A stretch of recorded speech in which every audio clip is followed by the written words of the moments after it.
Hey everybody, one of the common questions we get is a question that I am guilty of creating. I have made a few passing comments here and there, at least once or twice on the podcast, a few times on some live streams that we've done. I've made reference to a bridge diagram. We've had conversations in session 4 about atonement, a few different places. Soteriology is actually a word that talks about the theology of salvation. Actually, I have a series just starting next week, January of 2024. Be about 5 videos on a series on soteriology. So if you want to go find that playlist, you can find that. But one of the frequently asked questions we get at BEMA is, does Marty have his bridge diagram anywhere? So I'm going to show that to you here so we can have an answer for those emails that come in. I never intended to necessarily create a bunch of hubbub about that or have to share this outside of just the classroom, but it's my fault, so I might as well put an answer to that. Now, here's a few things before we even get started. This is not designed to pick a fight or be super provocative in any way. In fact, if anything, this is not a serious work of theology. I need you to hear that up front before I even get started. This bridge diagram, it might be helpful for you in a serious way, theologically speaking. I am not taking this too seriously. This is not a serious work of theology, okay? This is more me being tongue-in-cheek, asking us to think critically about some of the things that we typically just kind of say this is the standard way of thinking. So please, again, this is not supposed to be a deep, serious theological presentation that I take seriously, and I'm also not trying to pick some major fight. This is me more tongue-in-cheek, kind of taking something we're used to and saying, is there anything to think critically about there? So here's the bridge diagram that I think most of us are used to. Most of us are used to Christianity drawing this diagram, and we talk about having, we are separated. That's you. Here's God over here. And we are separated from God by sin. I think a lot of us are probably familiar with this diagram. Our sin separates us from God. It creates this chasm that we can't get over. And so what happened is that Jesus came and died on the cross, and that created the bridge that you and I can use through faith by accepting Jesus to bridge that gap and find salvation in God. Now, that's the typical way that we in Christianity have talked about salvation, soteriology. This is a good representation in a lot of ways of penal substitutionary atonement, pretty dominant atonement theory in theology and evangelicalism. When this represents the substitutionary death of Jesus, that makes sense. I would also say that this diagram represents more than penal substitutionary atonement as well. This doesn't have to necessarily represent substitutionary death. This could just represent the fact that Jesus' death creates the way for us to access God. Now let me grab an eraser real quick. This is my high-tech eraser here, right? Okay. So let me somewhat, in a joking way, again, tongue-in-cheek, let me use this bridge diagram assumption. Let's use the chasm, and let me toy around theologically with how I think maybe at least another perspective of atonement, justification, all those things can work. I do think we have a chasm here. And I do think that it would be appropriate to put in that chasm sin. I think there'd be all kinds of things on this side of the chasm over here. Things like, I don't know, greed,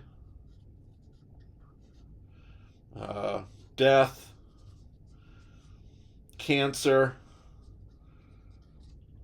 corruption,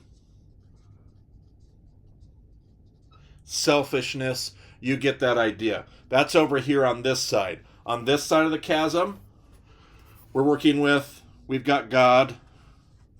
And the picture that the Bible gives us is of a city, a great city. And there's a banquet in this city, God's city. And at the end of the story, we're told that people get to, dwell with God in his city. And there's a party. So here we go. We got God and a party. So over here we have all the things that don't belong. The order of death. Over here we have the order of life. The kingdom. God. Over here we could put things like love, grace, mercy. We could put things like forgiveness. We could put things like selflessness. If selfishness is over here, we could put selflessness over here. Sacrificial love. You get the idea. Order of life, order of death. What I think is often maybe a better way of depicting what the scriptures talk to us about is instead of us being separated from God because of the chasm, we stand on this side of the chasm and we won't quit looking, like we're obsessed with, we are distracted by, the book of Hebrews would call this a guilty conscience. Our guilty conscience keeps us, it's a very real separation. But instead of putting us on this side of the chasm, saying that we're separated from God by sin, this is another way of depicting that theological truth. We're not on the other side of the chasm, we're on the same side of the chasm, but we have our guilty conscience. And again, I'm wanting to use language that I find in the scriptures. The original bridge diagram, I feel like, makes theological assumptions built on proof texts that are pulled out of context. So since Hebrews is the book that talks to us about atonement, I want a diagram that seems to be consistent with that. And so we have this obsession with our sin. And so because of that, Jesus comes and dies because we have to have something, Hebrews says, that cleanses our conscience. So God comes out to the chasm where we know there's a party going on behind us. We can hear it. But our guilty conscience won't let us attend the party. Our guilty conscience won't let us enter because we just know that this is actually going to get in our way. And so God comes out to us at the edge of the chasm.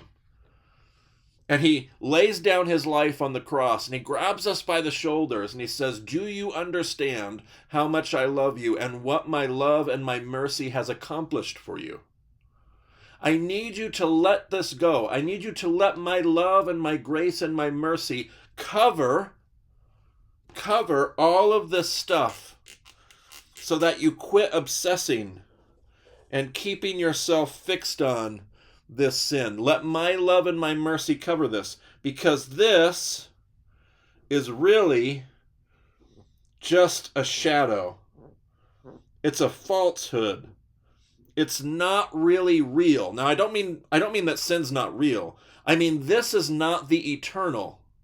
Sin was the intruder in the world. It entered the world late and will be exiting the world early.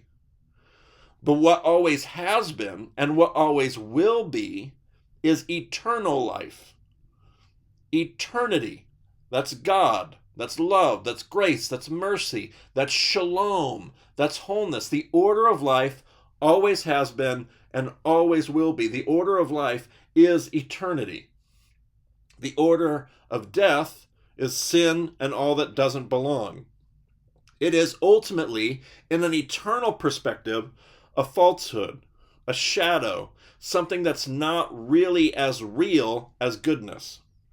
Cancer is not as true as physical wholeness. Cancer is the falsehood. It's very physically real. Don't mishear me. Sin is unbelievably destructive. Do you hear me? I'm not saying that sin's not real. What I'm saying is that there's something that's more real, more eternal, and that's over here. And so what I feel like Hebrews keeps saying is that the death of Jesus and the atonement is what is the one thing that can truly cleanse our conscience. It cleanses our conscience, and it sets us free from having to obsess over all these things that make us think that we don't have access to the party. And so accepting this, we were never on the other side of the chasm. We needed to be illuminated. We needed to wake up from this distraction. We needed to find out that we could simply accept the grace, mercy, and love of God and go over here and enter the party, because that's where God always wanted us.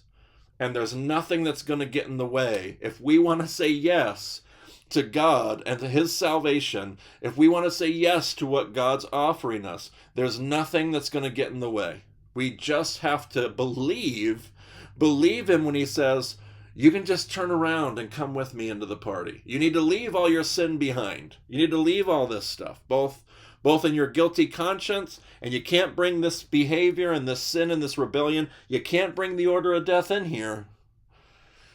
You got to leave this behind, both in my mind, in my heart, in my actions. Come and enter the story. So that's my bridge diagram. That's how I've toyed with and kind of tongue-in-cheek use that chasm to do something else and do something different. I'm sure there's a million ways you can improve upon this. Please remember what I said at the beginning of my video. This is not a great theological work that you should take too seriously. It's simply me taking something we're familiar with and going, is there another way to see it? Is there really a legal transaction? Is it just me on another side of a chasm and the death of Jesus makes it possible? Is it a transactional journey? Or is it a state of, is it bigger than the transaction? Is it a state of awareness? Is it a state of freedom and liberation? Is it more than just a theological transaction? Is it something that I live with every day? Is it something that I need to, is there the cleansing of a guilty conscience that Hebrews keeps talking about? 5 times in the book of Hebrews, it will talk about the cleansing of a guilty conscience. And I felt like I wanted to have a diagram that did more than simply tell me that Jesus is the way to God and depict that freedom and liberation from a guilty conscience that holds me hostage and holds me captive and holds me prisoner. If you find that helpful, great. Please don't take this too seriously. I never intended for this to be a great theological work. If it's helpful, fantastic. There you go. There's the bridge diagram, everybody.